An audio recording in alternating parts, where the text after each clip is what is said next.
Welcome, friends. This is Don, and I am the Appalachian Rambler. Today, we're going to be doing a little bit of a driving tour through the Mountain Home National Cemetery in Johnson City, Tennessee. Here we see the main visitor center or kiosk for the cemetery. There's some restrooms here. Also, there's a locator kiosk where you can search for any veterans and their location of interment. Always somber to come out here. To this side, there are many graves right here, but we can't see those because this was at the time that the Veterans Administration deemed that all marker stones had to be flat.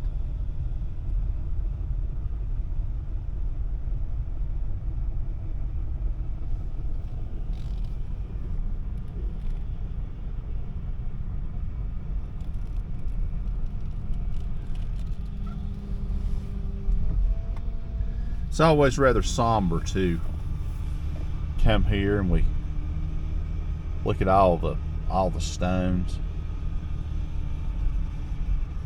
All the many brave men and women that have served our fine nation in times of trouble. All the sacrifices that have been made.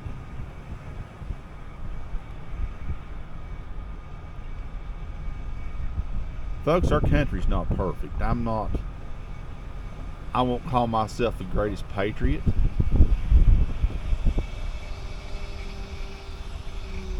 But when you look at these sea of tombstones and you think about all the sacrifices that have been made and all the freedoms we have,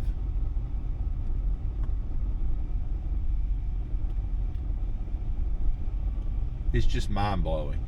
Just really, really mind-blowing.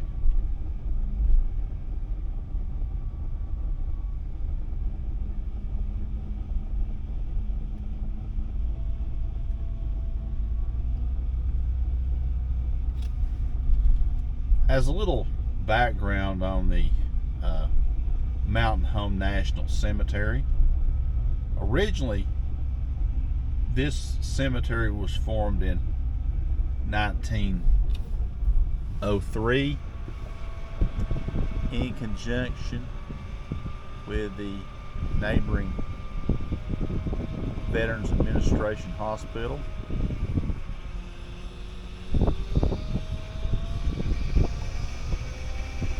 This cemetery was brought about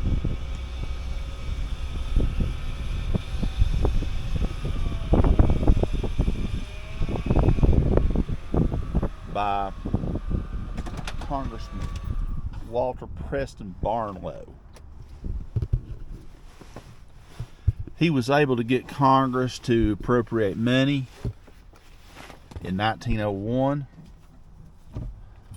for the Veterans Home here in Johnson City,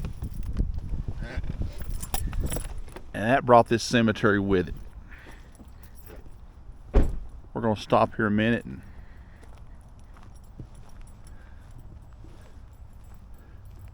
take a look at this stone.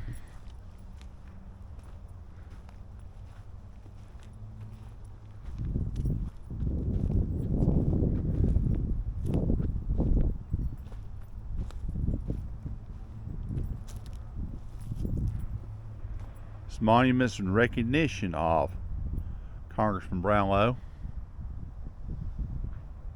March 27th, 1851, July 8th, 1910.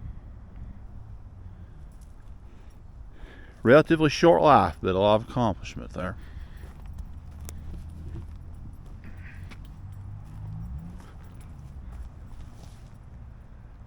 Here's his widow, Clayetta Ashland Brownlow, November 10th, 1851, October 25th, 1913. She didn't live much longer than her husband. Both of them had relatively short lives, even for that period of time. Just look at these random graves. As you can see on these stones, back of these stones are blank, except for just a few. Like there's one right here. Not meaning to center anyone out. The one has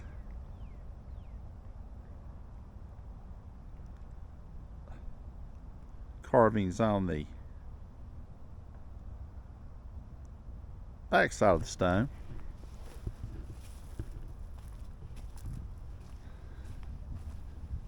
That is in designation of, yes, this is a double grave. Here at the Veterans Administration, the veterans and their spouses are allowed to be buried in the same spot. One is buried over the top of the other.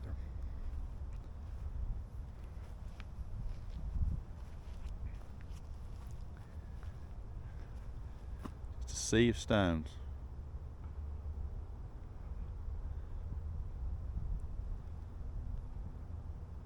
My father and uncle are both buried here.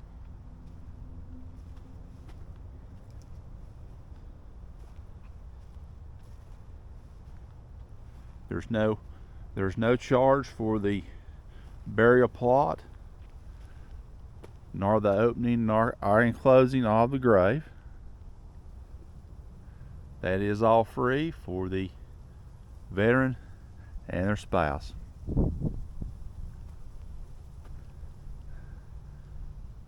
A small act we can give for those that have given so much.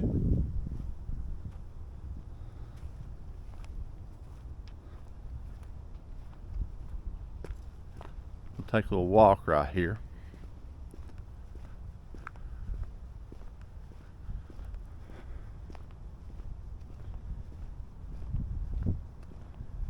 Give me a little time to think about the consequences of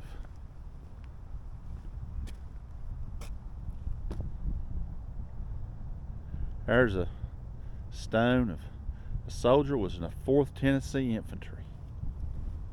Gosh, that goes back a long time.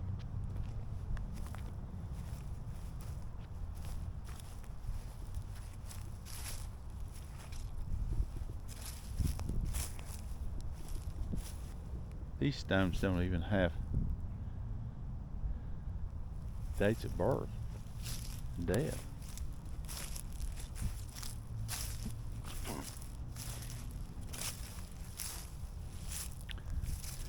There's a veteran of the Spanish-American War.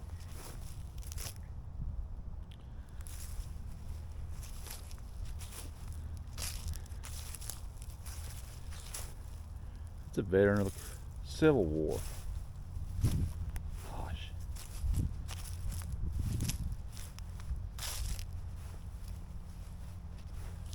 But this cemetery was first established in 1903. And it gained status as a national cemetery in 1973. This cemetery encompasses approximately 100 acres, and there are also approximately 17,000 graves here. A few years ago, there was an annex constructed to this cemetery. It's basically on the other side of the VA hospital to take care of the fact they filled this one up, and I noticed they're also building an annex to that.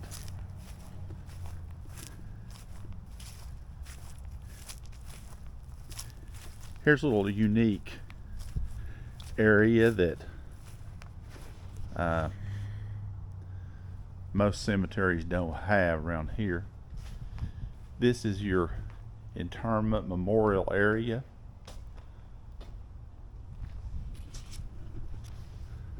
The casket is brought here. Family and friends are seated here, stand here, and here is where the burial service is conducted. Services are not allowed to be conducted right at the grave. After the service is over with, family and friends are strongly encouraged to leave. From that point, cemetery staff will take care of taking the coffin to the grave site and interring it there. Later on, family and friends are welcome to come back to actually visit the stone. A little different for me, a little different.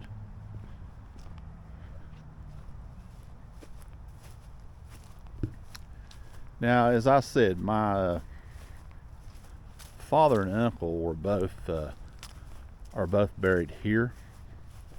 I've got to pay a little bit of tribute to my father. My father and uncle were both they were really funny people. They loved to laugh. They loved to joke. They loved to go on. My father's been gone now for 12 years. And he lived a long, healthy life. He was very fortunate that he knew Jesus, and he left under his own terms, and he left rather quickly, and did not suffer.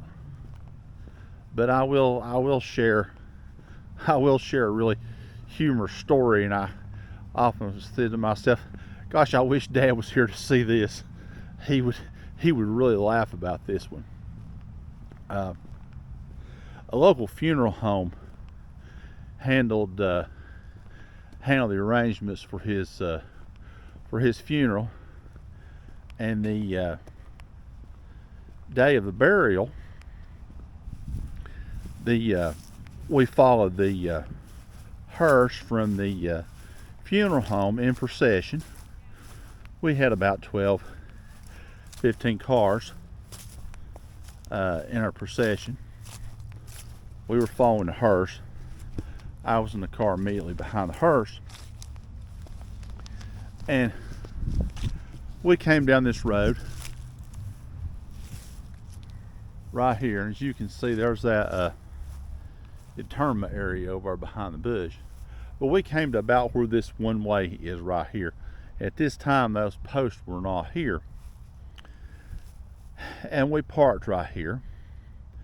And the funeral director had told us the previous day that if there was anything that was on the body, such as jewelry, rings, watches, anything else that we wanted to keep and not have actually buried with the bodies, to let them know when they get it.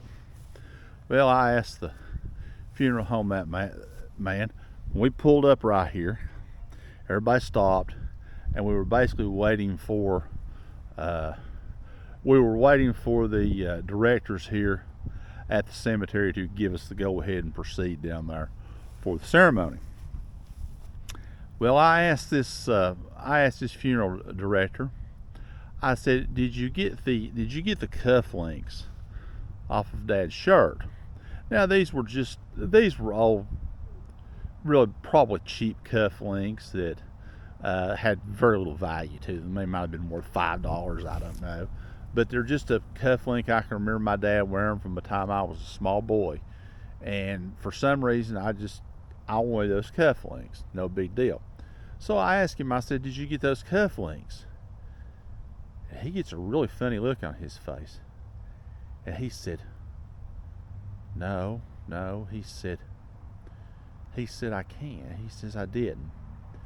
He said, the problem is, he said, you cannot open a coffin on the grounds of a national cemetery. He says, don't worry, I'll take care of it.